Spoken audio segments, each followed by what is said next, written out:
સાબરકાંઠા જિલ્લાના પ્રાંતિજ 3 રસ્તા પાસે બની રહેલા ઓવરબ્રિજના કામને લઈને રોડને બંને બાજુ આવેલા સોસાયટીના રહીશો ડસ્ટ ઉડવાને લઈને તોબા તોબા પુકારી ઉઠ્યા છે અને અવારનવાર રજૂઆતો બાદ પણ કોઈ નિકાલ ના આવતા પ્રાંતિજ પોલીસ સ્ટેશન ખાતે દોડી આવ્યા હતા।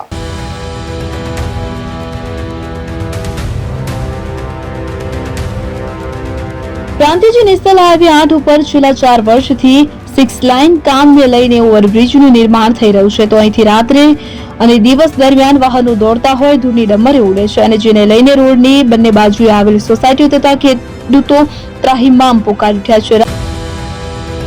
પ્રાંતિજ સોસાયટીના રહીશો ડસ્ટ ઉડવાને લઈને પોલીસ સ્ટેશન ખાતે દોડી આવ્યા। રજૂઆત બાદ પણ ઉકેલ નહીં આવતા રહીશો પોલીસ સ્ટેશન ખાતે દોડી આવ્યા। આખો દિવસ ધૂળની ડમરે ઉડે છે। આ દિવસ વાહનો દોડતા રોડ ઉપરથી ધૂળની ડમરી ઉડતા સોસાયટીના રહીશો ત્રાહિમામ પોકારી ઉઠ્યા છે।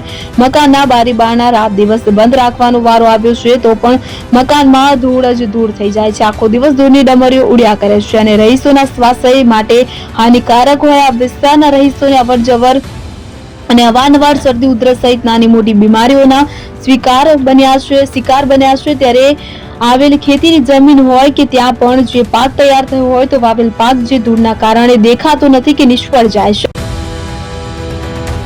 સોસાયટીના રહીશોના સ્વાસ્થ્ય પર અસર, રોડ ઉપર રહેલ ખેતરોમાં પણ પાક નિષ્ફળ।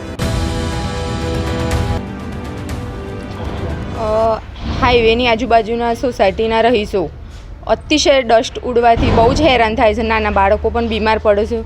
આથી કંટાળીને અમે પોલીસ સ્ટેશન રજૂઆત કરવા ગયા હતા તો પોલીસે અમને 2 દિવસની બાહેધરી આપી છે કે 2 દિવસ અમે રાહ જુઓ, અમે કોન્ટ્રાક્ટર જોડે વાત કરીએ છીએ, પણ જો 2 દિવસ પછી કંઈ એક્શન લેવામાં નહીં આવે, રોડ નહીં બને તો અમે સોસાયટીની બધી મહિલાઓ ભેગી થઈ અને રોડ બ્લોક કરવાના છીએ।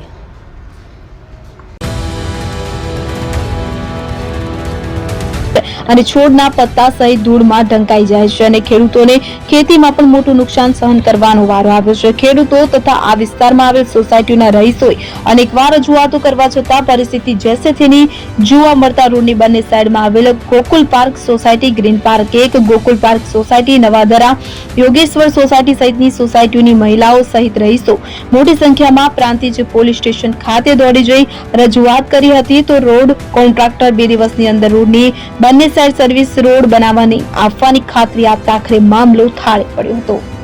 ઉમંગ રાવલ, પ્રાંતિજ।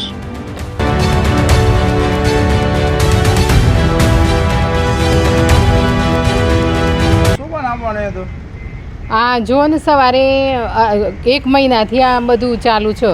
અમે એટલું અહીંયા બહુ જ સવારે ઉઠીને આ જ કામ કરવાનું, છોકરાઓએ બીમાર થઈ ગયા અને બધું આ ડસ્ટ એટલું બધું ખરાબ છે કે અમે કેટલી રજૂઆત કરી, કેટલા ફોન કર્યા તો પણ એમને કોઈ થોડી વાર પાણી છાંટ પછી હતું એને જ થઈ જાય છે। હાઈવે ઉપર પાણી છાંટલે શું કેટલા સાધન જાય, એમને એમ એ અડધો કલાકમાં તો સુકાઈ જાય છે અને કેટલું બધું ખરાબ મોટાની એટલી બીમારી છે, ખાંસી, ઉધરસ અને બધું આ એ થઈ જાય છે। તો અમે રજૂઆત કરી છે પોલીસ સ્ટેશને, જો એ 2 દિવસમાં એ ના એ કરે તો અમે હાઈવે રોડ આંદોલન કરીશું।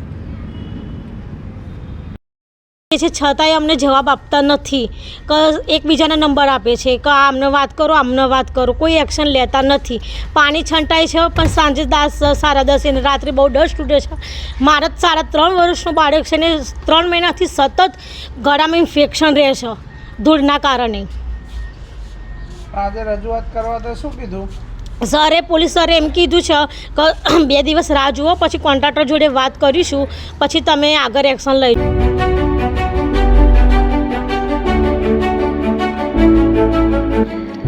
છાસવાલા આવી ગયા છે હવે પ્રાંતિજમાં। પ્રાંતિજ તથા તાલુકાના લોકોને હવે અમદાવાદ, ગાંધીનગર કે પછી હિંમતનગર સુધી લાંબા નહીં થવું પડે।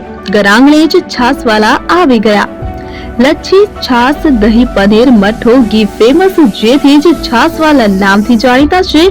42 કરતા વધારે સિટી, 250 થી વધારે શાખાઓ અને 187 થી પણ વધારે products. Ice cream, candy, kulfi, corn, Chocobar, sandwich ice cream સહિત અવનવી આઈસ્ક્રીમનો ખજાનો। અને હા, સ્થળ ઉપર મુલાકાત લો તો જરૂરથી અમારો કોલ્ડ કોકો ટેસ્ટ કરો। દુકાન number 19 Ishwar Krupa shopping centre, approach road, Prantij, જિલ્લો સાબરકાંઠા. Contact number 8329611618 Chandan Patel.